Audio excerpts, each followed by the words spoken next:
સ્થાનિક સ્વરાજ્યના નવા હોદ્દેદારોની પસંદગી માટે ભાજપ 4 મેના રોજ હાથ ધરશે સેન્સ પ્રક્રિયા.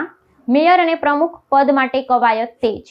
કચ્છ જિલ્લાના વહીવટી મથક ભુજ ખાતે આગામી 4 મેના રોજ ભારતીય જનતા પાર્ટી દ્વારા સ્થાનિક સ્વરાજ્યની સંસ્થાઓના નવા હોદ્દેદારોની પસંદગી માટે સત્તાવાર સેન્સ પ્રક્રિયા હાથ ધરવામાં આવનાર છે. મહાનગર અને નગરપાલિકાના વહીવટને નવી દિશા આપવા માટે પક્ષ દ્વારા નિયુક્ત કરાયેલા નિરીક્ષકો વિશેષ રૂપે ભુજ પહોંચશે અને સ્થાનિક રાજકીય સમીકરણોનો તાગ મેળવશે. સંગઠનાત્મક સૂત્રોના જણાવ્યા અનુસાર પ્રમુખ, ઉપપ્રમુખ, મેયર, ડેપ્યુટી મેયર, સ્ટેન્ડિંગ કમિટીના ચેરમેન જેવા અત્યંત ચાવીરૂપ હોદ્દાઓ માટે મહત્વપૂર્ણ કવાયત યોજાઈ રહી છે. પ્રદેશ નેતૃત્વ દ્વારા મોકલવામાં આવનારા આ નિરીક્ષકો તમામ ચૂંટાયેલા પ્રતિનિધિઓ અને સંગઠનના હોદ્દેદારોને વ્યક્તિગત રીતે સાંભળશે.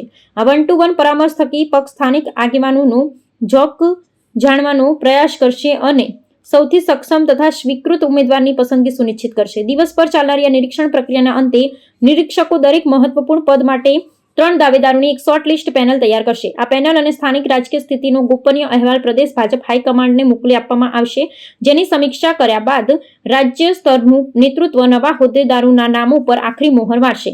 આગામી નિમણૂકોને લઈ હાલ કચ્છના રાજકીય વર્તુળોમાં ભારે ઉત્કંઠા અને ગરમાવો જોવા મળી રહ્યો છે.